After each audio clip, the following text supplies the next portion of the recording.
Здравствуйте, на телеканале БСТ время подвести итоги недели. В студии Элина Насырова и вначале коротко о главном.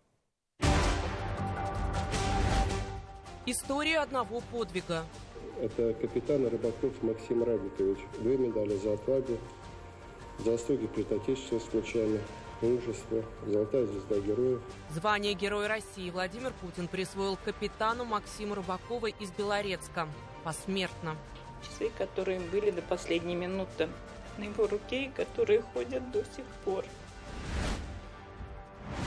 Нейросеть в белом халате. С учетом искусственного интеллекта это несколько минут уходит на того, чтобы принять решение. В Уфе открыли первый в России центр мониторинга инсультов, где на службе у медиков искусственный интеллект. Смогут ли машины заменить врачей? Мы являемся лидерами Российской Федерации с точки зрения внедрения цифровых инструментов. Дома раздора. Все в прямом и переносном смысле упирается в одиноко стоящий дом. Именно на его месте и должен проходить съезд. К концу следующего года восточный выезд планируют соединить с трассой М7 «Волга». Но на пути движения почти 80 построек под снос. Согласно завершению муниципального контракта, ноябрь 2025 года. Историческая стройка. Здесь за неполные 4 месяца 80 тысяч, поэтому люди реально голосуют ногами. Рядом с мавзолеем Турахана вырастет новый туристический комплекс с музеем, центром башкирской лошади и спа-санаторием. Идея строительства музея возле такого знакового места, возле мавзолея Турахана, она лежала на поверхности, но не было человека, который взялся бы за это дело и довел бы его до конца.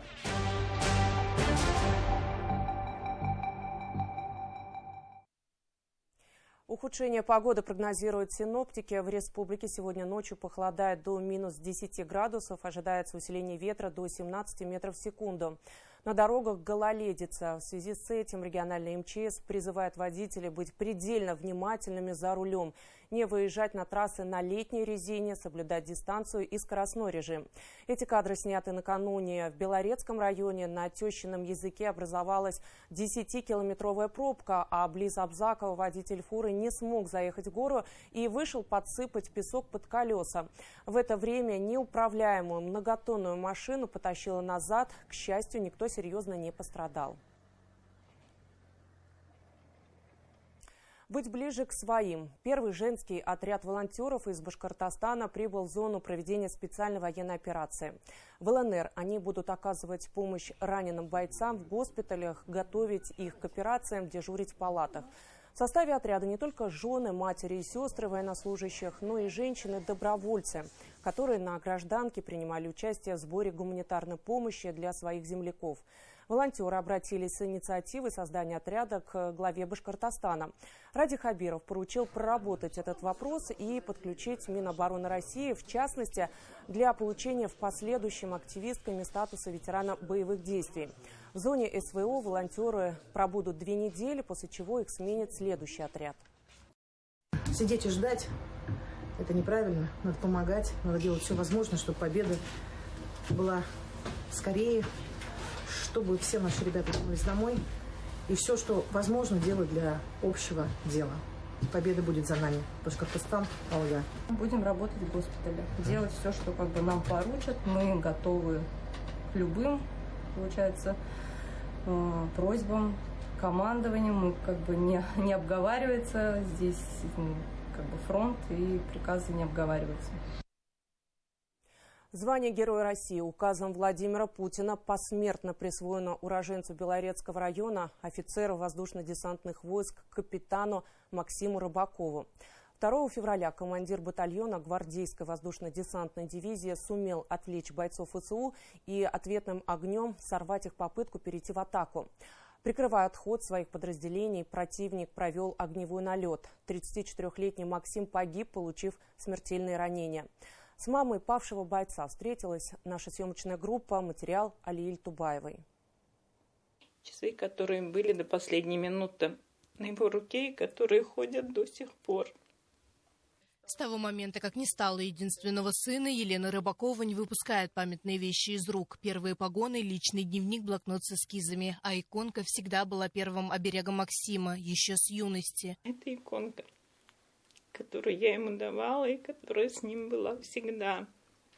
Максим Рыбаков родился в поселке Верхняя Орша Белорецкого района. С мамой переехал в город, где занимался греко-римской борьбой, танцами и рисованием. А любимым занятием в свободное время было посещение тира, где у него появилось желание стать офицером. Окончил 8 класс и поехал в Екатеринбург поступать в Суворовское военное училище. Прислал телеграмму, что поступил. Я как взяла эту телеграмму, села в огороде на грядку и реву. И мама говорит: ты что ревешь? Я говорю: мама, я не готова. Все располагало к профессиональной карьере. Дисциплинированность, сила, а главное – любовь к родине. Продолжил обучение в Рязанском воздушно-десантном командном училище, где познакомился со своей будущей женой Светланой. По окончании их распределили на службу в Кострому, где они и проживали все эти годы. Максим участвовал в миротворческих мероприятиях в Киргизии, спецзаданиях в Сирии. На передовую отправился с первого дня начала СВО командиром парашютно-десантной роты. Не раз получал тяжелые ранения, лечился и вновь отправлялся на передовую. Но с одного из заданий живым уже не вернулся. Я на тот момент подумала: Господи, живой и не в плену. Когда мне племянница сказала: Леночка, Максим, я думала, ранен. А мне сказали: его больше нет. Я сейчас слежу за всеми новостями их дивизии, его полков, и мне все кажется, что вот-вот он позвонит, он напишет. 2 февраля Максим Рыбаков, будучи командиром батальона, благодаря грамотному маневру и нестандартному подходу в применении минометных расчетов и артиллерии с использованием засад, отвлек бойцов ВСУ огнем из пулеметов, сорвал их попытку перейти в атаку. Прикрывая отход своих подразделений, противник провел огневой налет. Боец погиб, получив ранения, несовместимые с жизнью. В ночь перед гибелью мы с ним переписывались очень долго. И он меня спрашивает: мамуль, как дела, как твое горло? Всегда. Любые мероприятия, которые у нас проходили, он мне всегда потом писал: мамуль, привет, как все прошло? И я и сейчас каждый раз жду, когда что-то проходит. И я думаю, вот сейчас все закончится. И он опять спросит: мамуль, как все прошло? За проявленное мужество и героизм указом президента России Максиму Рыбакову присвоили звание Героя России посмертно. 26 октября золотую звезду передали семье бойца на торжественной церемонии в Рязани. Туда после смерти мужа вернулась вдова с 7-летним сыном. У нас еще один герой Российской Федерации, посмертно, к сожалению. Мне позвонил губернатор Рязанской области Павел Викторович, мы там давно друг друга знаем. Он говорит: ваш парень. Я говорю: указ вот он вышел. Это капитан Рыбаков Максим Радикович. 2 медали за отвагу, заслуги перед Отечеством с мечами, мужество, золотая звезда героев. Вот 90-го года рождения, совсем молодой парень. На маму надо выйти, потом я сам с ней встречусь. Это последние фотографии, отправленные матери с передовой. По словам Елены Рыбаковой, подчиненные отзывались о своем командире как о добром, внимательном и чутком человеке, который ни разу не повышал голос. Таким он был и дома. В памяти близких останется хорошим семьянином, заботливым сыном и любящим мужем. Алия Эльтубаева, Шамиль Каримов, Владимир Макаров. Итоги недели. Белорецк. Запуск новой электроподстанции и начало модернизации существующей. Старт крупным проектом в республике был дан на этой неделе на Российском энергетическом форуме, который прошел в Уфе. Подстанция Юлдаш в Благовещенском районе даст импульс развитию экономики и появлению новых объектов промышленности, повысив при этом надежность всей системы. То же самое будет и в Нефтекамске, когда на Кармановской электростанции запустят новое, более мощное оборудование. Подробности у Эмиля Басареева. Пусть разрешаю. Глава Башкортостана Ради Хабиров в режиме телемоста дает старт работе новой электроподстанции Юлдаш в Благовещенском районе. Энергообъект совершенно нового поколения. Району он даст дополнительно 110 киловольт необходимой мощности. При этом работа подстанции не требует постоянного наблюдения. Оборудование можно управлять дистанционно с помощью телемеханики. У нас и выработка электроэнергии растет, и потребление. Видите, подстанцию Благовещенский, почему мы ее открыли? Потому что там довольно интенсивно развивается новое предприятие. Там у нас ТАСЭР. Вот, поэтому сейчас вот мы были с вами, отгрузили трансформаторы на особую экономическую зону Алга. Мы обеспечим энергией все предприятия, которые там либо в стадии строительства, либо уже работают. Поэтому мы очень партнерски работаем с энергетиками, очень партнерски. Это очень дисциплинированные люди. Знаменательным этот форум стал и для Кармановской ГРЭС. Первый энергоблок станции непрерывно работает 55 лет и уже требует замены оборудования. Дистанционно был дан старт масштабному обновлению, на которое будет потрачено около 4 миллиардов рублей. Проект реализуется по президентской программе модернизации тепловой генерации. Через год блок начнет работу. Далее, значит, будет с этим улучшены технико-экономические показатели, потому что блок будет модернизирован, и, соответственно, расход топлива будет для выработки той же электроэнергии ниже. Мощность вырастет до 330 мегаватт блока.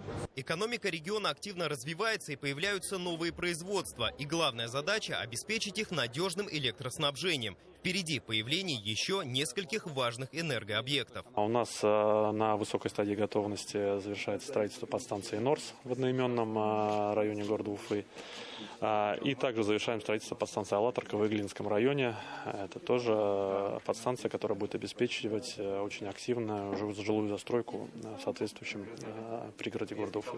К слову, на площадке в режиме видеосвязи стартовала отгрузка трансформаторов с Уфимского трансформаторного завода для особой экономической зоны Алга. Нам вдвойне приятно, что трансформаторы, произведенные в Уфе, будут, надеюсь, много лет радовать потребителей Республики Башкортостан и особенно важной особой экономической зоны Алга для новых производств.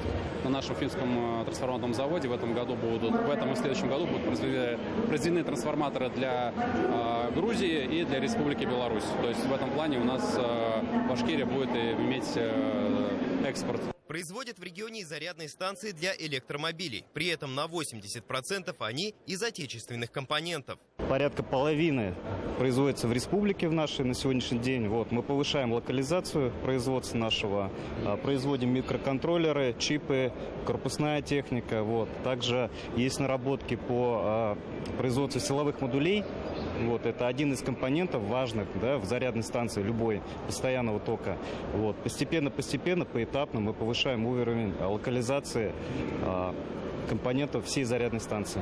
Не отстают и молодые ученые республики. На стенде Аграрного университета представили светодиодные фитосветильники, которые можно использовать в сельском хозяйстве и быту. А студенты Уфимского университета науки и технологий презентовали достижения в сфере сверхпроводимости для кабельных линий и систем магнитного подвеса. Глава Башкортостана пообщался с уфимскими школьниками, участниками всероссийского конкурса «Вместе ярче». Ради Хабиров пригласил их в межвузовский студенческий кампус, где работает множество лабораторий. И, возможно, именно там в будущем зажгутся их таланты исследователей и разработчиков, развивающих энергетику региона. Эмиль Басареев, Полина Затолокина, Азат Ишбулатов и Родион Матвеев. Итоги недели. На неделе глава Башкортостана Ради Хабиров провел совместное заседание антитеррористической комиссии и оперативного штаба региона. Главной темой стала защита промышленных объектов республики от террористических атак, в том числе беспилотников. В минувший четверг 3 вражеских БПЛА совершили атаку на предприятие топливно-энергетического комплекса в Уфе. Один столкнулся с противодронной защитой, 2 других упали за территорией объектов. Принятые меры безопасности в республике, по словам главы региона, позволили избежать жертв и разрушений. Работа предприятия идет в штатном режиме.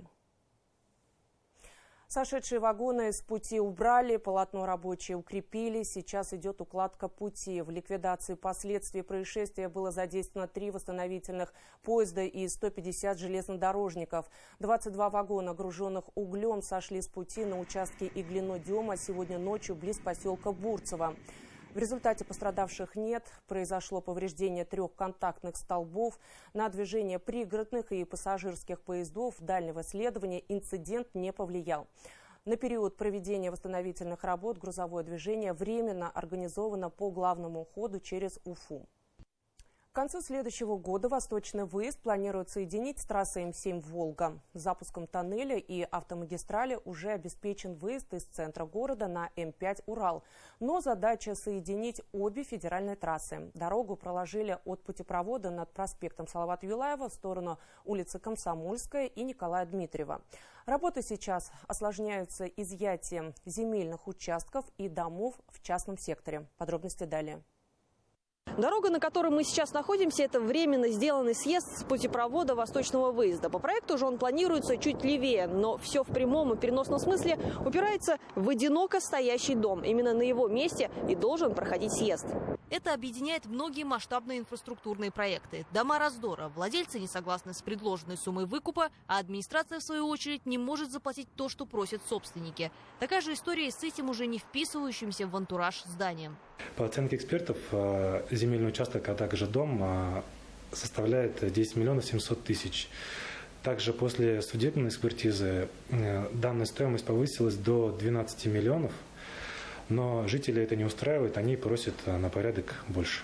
Сумма, за которую все же произойдет выкуп, будет определена уже в суде. Всего Фемиде предстоит разрешить еще около 20 споров с собственниками. В компенсацию входит стоимость всех построек, земельный участок и убытки, которые терпит владелец. Это временный съем жилья и переезд. Для того, чтобы проложить продолжение восточного выезда, необходимо снести более 80 построек. Большая часть уже выкуплена.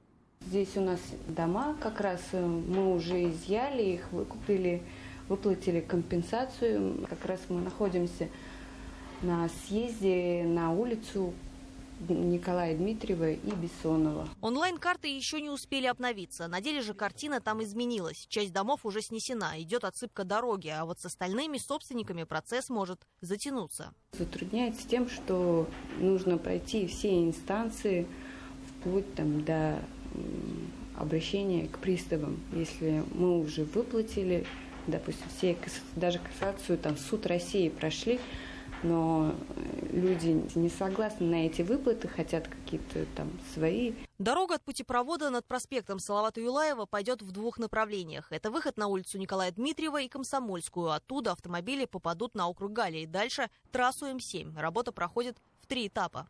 Первый это у нас подразумевается сам путепровод со всеми съездами. Вторым этапом мы планируем завершить в полном объеме это выход на улицу Николая Дмитриева. На сегодняшний день там ведутся работы по отсыпке земляного полотна и переустройству всех коммуникаций. Вот эти работы как раз-таки будут завершены ближе июнь следующего 2025 года. Завершающим этапом строительства будет перекресток улицы Галли и Комсомольской. То есть это уже эти работы будут завершены до Нового года, согласно завершению муниципального контракта, ноябрь 2025 года. Таким образом, можно будет быстрее выйти с трассы М5 на М7, а вот насколько затянется земельный вопрос с собственниками, неизвестно. Анастасия Ильчебаева, Роберт Давлетбердин, Булат Садриев, Вадим Исламов. Итоги недели. В Уфе искусственный интеллект впервые расшифровал рентгеновские снимки пациента. Врачи уже через минуту получили заключение от цифрового помощника. Между тем, на базе больницы скорой медицинской помощи на неделе открылся первый в России центр мониторинга инсультов, где на медицинскую службу также заступила нейросеть. Работа по внедрению цифровых технологий проводится в рамках нацпроекта здравоохранения. В каких медучреждениях региона уже активно пользуются программным обеспечением и способны ли машины заменить врачей? Репортаж Даниля Байкова. На базе больницы скорой помощи в Уфе открылся первый в России центр мониторинга инсультов. Он координирует деятельность 18 учреждений региона. 4 года потребовалось, чтобы врачи могли действовать слаженно. Опытные нейрохирурги, рентгенологи, неврологи и сосудистые хирурги консультируют своих коллег из разных уголков региона и помогают им в помощи пациентов. Дежурят специалисты круглые сутки.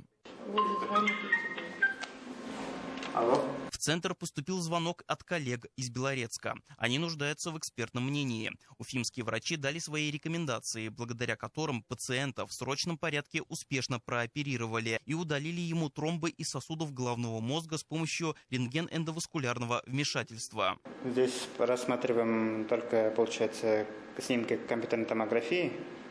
Если это будет ишемический инсульт, мы будем просматривать это через программу Аллею. Если это будет геморрагический, то через радиант. Головной мозг, сосуды шеи. Верным помощником врачей при анализе рентгена стал искусственный интеллект. Компьютерные томографы в сосудистых центрах работают в единой информационной программе и связаны друг с другом. Результаты анализируются автоматически. Анализ одного снимка уходило бы 15-20 минут, чтобы решить, можно там делать хирургическое вмешательство или нет. А с учетом вот этого программного обеспечения, с учетом искусственного интеллекта, это несколько минут уходит на того, чтобы принять решение. А эти рентгеновские снимки из 21-й городской больницы Уфы впервые расшифровала нейросеть. Искусственный интеллект на одном из них обнаружил патологию сердца. На другом он выявил злокачественные изменения в молочной железе. С помощью платформы Мосмед ИИ врачи получили медицинское заключение всего за 1 минуту с момента отправки изображения. На платформе размещены несколько десятков решений на основе искусственного интеллекта. Снимок из нашего центрального архива медицинских изображений направляется на платформу Мосмед ИИ, где происходит его обработка искусственным интеллектом, и обратно к нам, в наш ЦАМИ, в Центральный архив медизображений, возвращается уже размеченный снимок и протокол исследования. Благодаря применению нейросети в медицине у врачей снижается вероятность не заметить патологии у пациентов. Основное слово и заключение за врачом. Он будет полностью и очень внимательно смотреть это заключение, может с ним согласиться, может не согласиться. После этого ставит свою подпись и определяет тактику лечения. Мы являемся лидерами Российской Федерации с точки зрения внедрения цифровых инструментов в здравоохранении, поэтому искусственный интеллект, конечно, это одно из актуальных направлений, куда мы будем двигаться. И двигаться есть куда в этом направлении. До конца года в Башкортостане в проект включат еще 5 медицинских организаций, чтобы оперативнее читать анализы компьютерной томографии, флюорографии, маммографии. Программное обеспечение – это не соперник врача, а его помощник, особенно в новом центре мониторинга инсультов.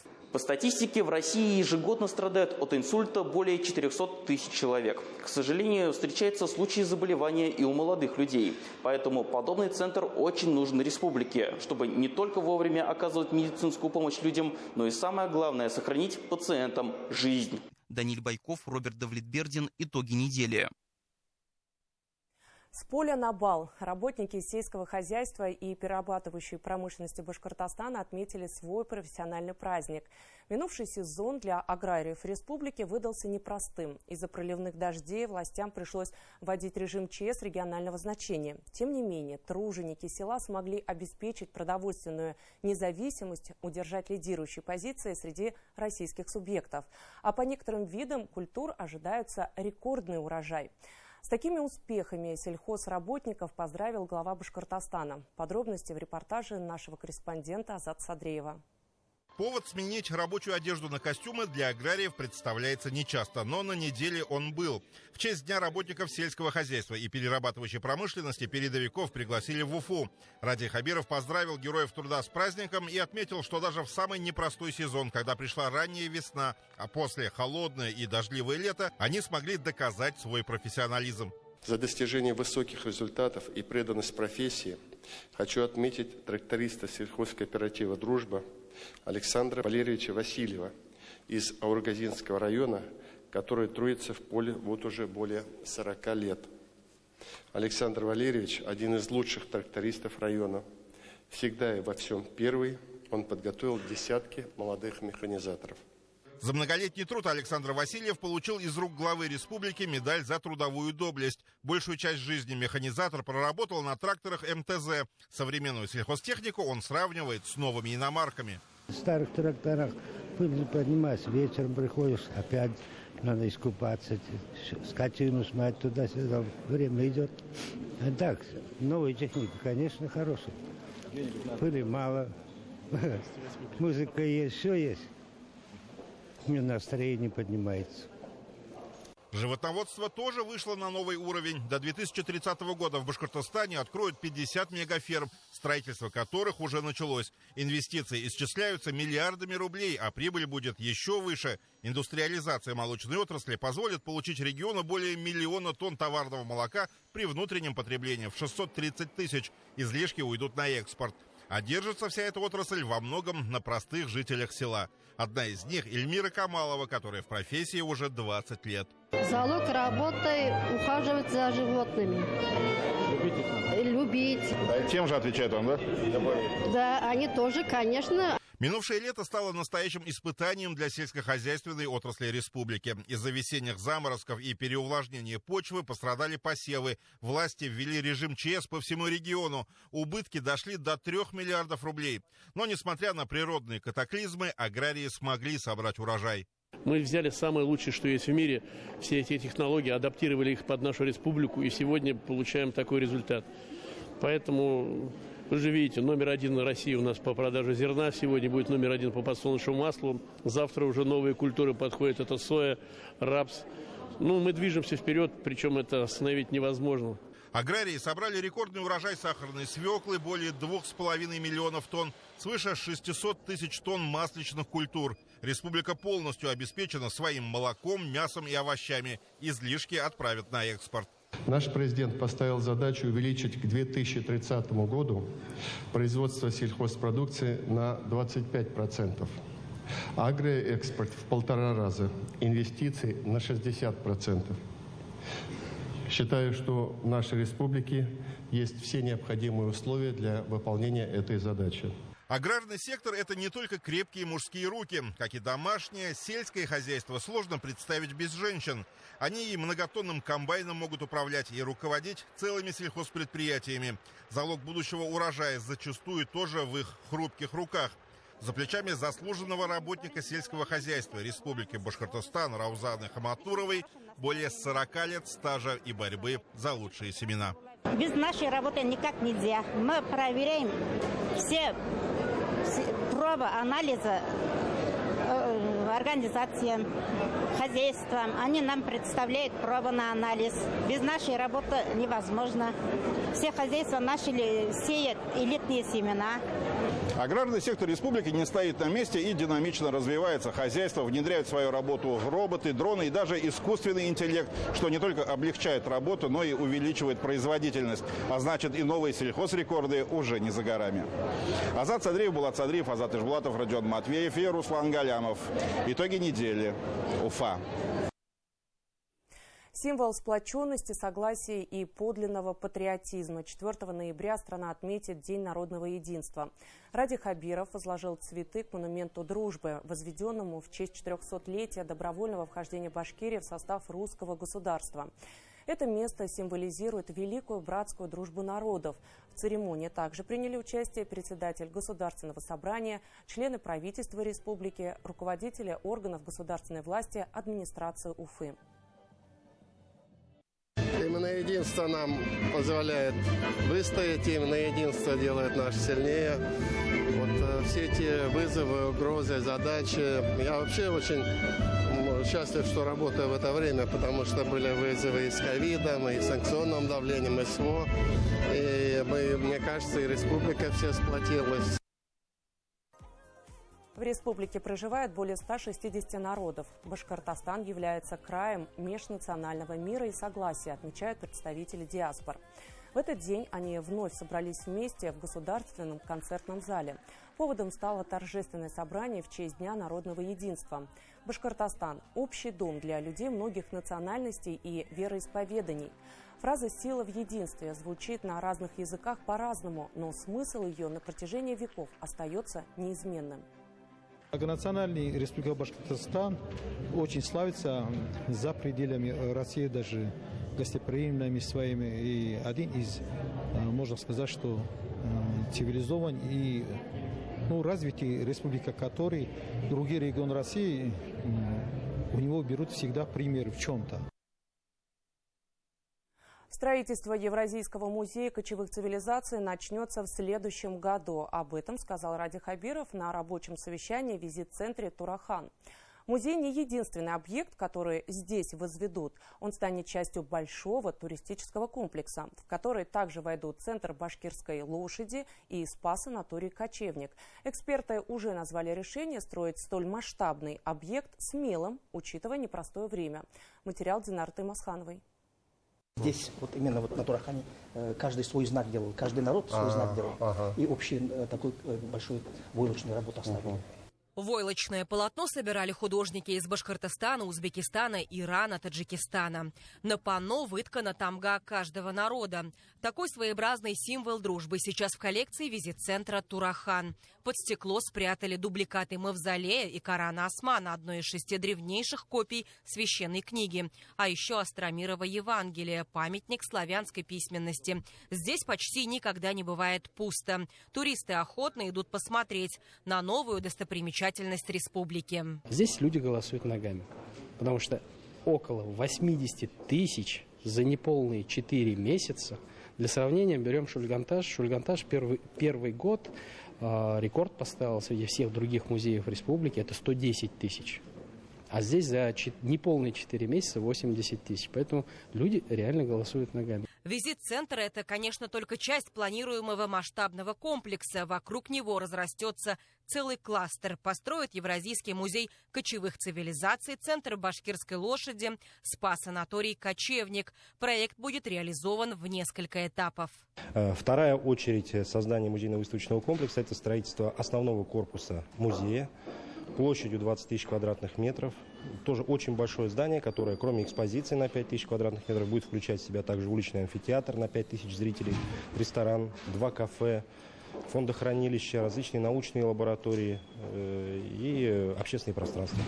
Несколько раз проект будущего комплекса подвергался корректировкам. По замыслу авторов он должен быть интересен и полезен как детям, так и взрослым, рядовому туристу и ученым. Большое значение имеет расположение комплекса в часе езды от Уфы недалеко от федеральной трассы. Это привлечет гостей из других регионов. Даже проезжая мимо, они смогут зайти и познакомиться с культурой и историей края. Музей начнем строить уже в следующем году. Значит, приняли решение начать проектировать. Выделим деньги на проектирование Центра башкирской лошади. Это проектирование тоже займет год. То есть приступим к строительству в 2026 году. Значит, сейчас ищем финансовую схему либо через какую-то программу Минэко России, либо концессионное соглашение, либо частного инвестора по спа-отелю «Кочевник». Вот 3 объекта мы ведем. Как отметил инициатор проекта, глава республики, реализация идеи полностью потребует больших финансовых вложений, что неудивительно. Некогда голые поля с усыпальницей на холме станут историческим кластером. Строительство Евразийского музея кочевых цивилизаций поддержан мировой общественностью и представляет для нее интерес. Чтобы создать для него научную основу, было отправлено 6 экспедиций в Китай, Монголию, Казахстан и Узбекистан. И хотя комплекс строится в непростое время, решение руководством региона принято. Начатую работу довести до конца. Идея строительства музея возле такого знакового места, возле мавзолея Турахана, она лежала на поверхности, но не было человека, который взялся бы за это дело и довел бы его до конца.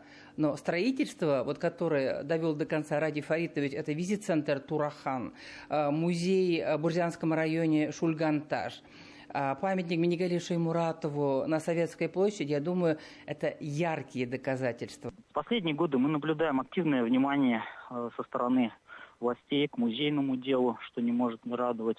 Если говорить о музее кочевых цивилизаций, по концепции заложено представление широкого среза археологического материала. Ну и в целом богатое наследие наших степей, оно должно быть достойно представлено, и я уверен, будет интересно самому широкому кругу посетителей будущего музея. Строительство музейного комплекса займет более 5 лет, но в перспективе Евразийский музей кочевых цивилизаций окажет влияние не только на развитие туризма, но и культурной, научной сферы всего региона. Динара Таймасханова, Равиль Архимзянов, Руслан Галямов, Чешминский район. Итоги недели. Третьяковская галерея в Уфе. В Башкирском государственном художественном музее имени Нестерова открылась выставка «От академизма к импрессионизму». В ней представлены 49 картин и 19 исторических рам из коллекции Государственной Третьяковской галереи.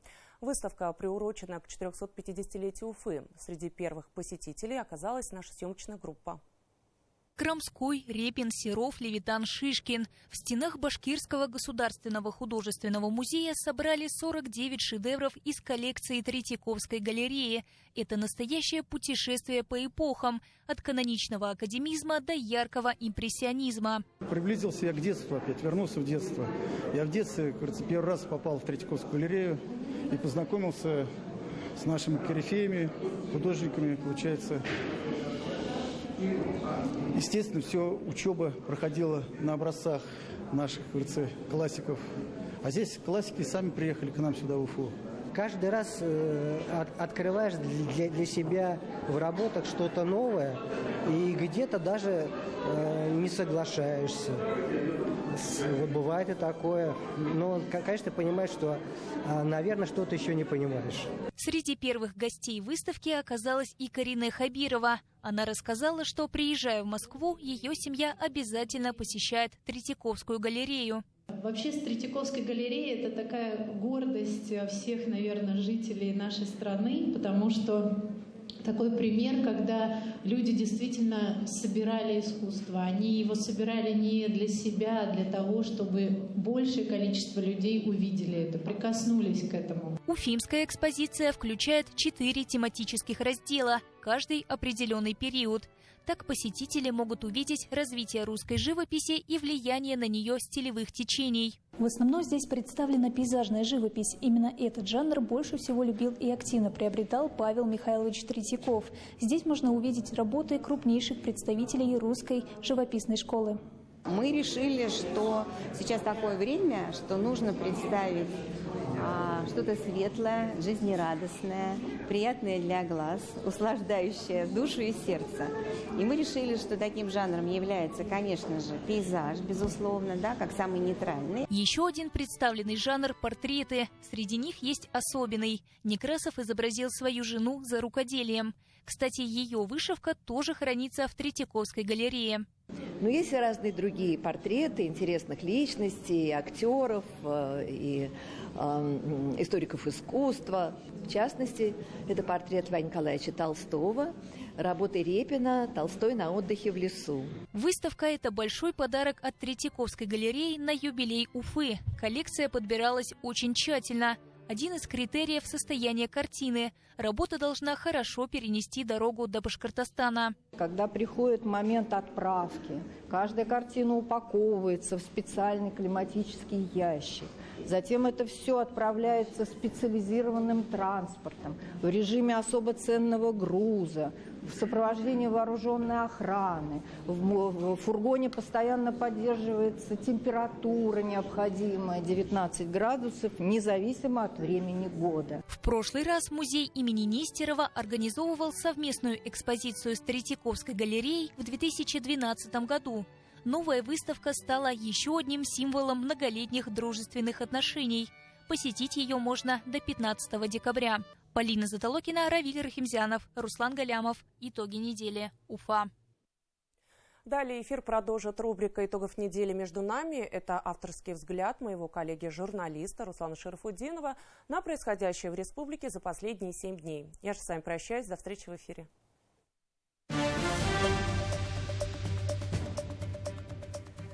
Здравствуйте, я Руслан Шарафутдинов. На минувшей неделе стало ясно, чему будет посвящен следующий год в Башкирии. Ради Хабиров подписал указ, согласно которому 25-й год объявлен годом поддержки участников СВО и членов их семей. Вообще, на минувшей неделе инфоповодов хватало. Беспилотники самолетного типа атаковали 31 октября предприятие Уфимского нефтекомплекса. И они оказались к этому нападению готовы. 2 коптера были обезврежены системами РЭП, еще один застрял в противодроновой металлической защите. Был громкий хлопок. Разрушений и жертв, в том числе раненых, нет. Выбитые окна не в счет. В сухом остатке комплексные меры безопасности сработали эффективно. Усилия властей, региона и самих предприятий не прошли даром. Будут ли еще прилеты? Давайте честно себе признаемся. Наверняка будут. Поэтому нужна постоянная высокая степень готовности. Таковы жесткие реалии. Теперь еще раз про памятник Салавату Юлаеву. На заседании наблюдательного совета Башкультнаследия на этой неделе продолжилось общественное обсуждение разных аспектов его реставрации. Свое мнение высказали эксперты, ученые и специалисты, включая тезку башкирского народного героя, скульптора Салавата Щербакова, который сам уже практически как монумент. Резюме очевидное. Реставрация статуи и кургана нужны категорически. Реконструкция с демонтажом быть, но с соблюдением всех нормативов. Бредовые домыслы о невозврате памятника на свое место комментировать снова смысла не вижу. Давайте оставим это медицинским специалистам в области белой горячки и панических информационных атак. Между нами хотел бы обратить ваше внимание еще на одно событие прошедшей семидневки и остановиться на нем подробнее. Итак, арбитражный суд Башкирии по иску Южноуральского межрегионального Росприроднадзора обязал ООО «Таналык» рекультивировать 264 гектара земель, нарушенных в ходе добычи рассыпного золота с 17 по 21 годы в Баймакском районе. И это реальные плоды работы Межведомственной комиссии республики по недропользованию, которую создал Хабиров более 3 лет назад и в которую входят все контрольные и природоохранные структуры. Следующий шаг – возбуждение уголовного дела с возможным реальным сроком лишения свободы и отзыв федеральной лицензии по разработке недр, на получение которой уходят годы. И отзыв, который тоже занимает годы и стоит килоджоули усилий властей нашего региона. Ранее это уже произошло с печально известной конторой «Альт-Инвест», у которой глубокие бандеровские корни и варварское отношение к нашим природным богатствам. Почему бандеровские? Да потому что ее настоящий хозяин – бывший вице-премьер Украины, который сейчас гасится где-то в Европе и активно помогает деньгами укронацистам. Как конторы типа «Графская», «Таналык» и «Альт-Инвест» получали федеральные лицензии и заходили на добычу золота в Баймак более 10 лет назад, история умалчивает. Но именно такие недобросовестные недропользователи во многом и являются причиной справедливого экологического недовольства местных жителей. Привлечение к ответственности недрохулиганов и приведение их к единому знаменателю – принципиальная позиция руководства республики и лично Радия Хабирова. За последние 2 года возбуждено несколько уголовных дел по черным золотокопателям. Компаниям-нарушителям предписано выплатить в региональный бюджет более 35 миллиардов рублей за нанесенный природе вред. Аннулировано 13 федеральных лицензий на золотодобычу. И как главный результат удалось убедить Роснедра ввести до 30 года мораторий на выдачу новых лицензий. Недобросовестных недропользователей вон с башкирской земли. Но наводить порядок приходится в правовом поле, а это занимает время. Давайте вернемся на 6 лет назад. Проблема недропользования в Башкортостане появилась не вчера, а несколько десятков лет назад. Но всерьез ей никто не занимался до 2018 года. Варварская добыча плетника в Баймаке – это первое, на что обратил тогда внимание новый глава региона. Стоило копнуть поглубже, и за камнем-плетником обнажилось фонящее золотое дно Зауралья и залежи проблем.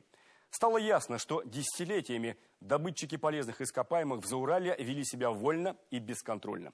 После них всюду оставались вот такие лунные пейзажи и отравленные реки. Местные жители получали корешки проблем, а копатели с федерального позволения вершки прибыли, с которых региональная казна не имела ничего. С первой своей рабочей поездки в Зауралье Радий Хабиров взял эту фонящую тему под личный контроль. И вот тогда, сразу с места в карьер, началась реальная борьба с бесконтрольной добычей природных ископаемых. Масштаб проблемы оказался так велик, что потребовалась координация действий всех надзорных ведомств в рамках специально созданной комиссии, той самой МВК. Ее непосредственную работу начинал и продолжает сейчас, уже после своего возвращения с фронта, Азат Бадранов. И, как он признает, самым сложным бывает набраться терпения ради законного решения суда и предпринимать юридические усилия, хотя хочется иногда махнуть шашкой и выгнать всех черных копателей к чертовой матери. Но результат приносит работа в долгую. Именно так, например, удалось законодательно застраховать от разработки уникальный Эрендекский хребет. Судите сами, кто хайпует на теме экологии, а кто реально решает ее проблемы. До свидания, берегите себя и своих близких, все будет хорошо.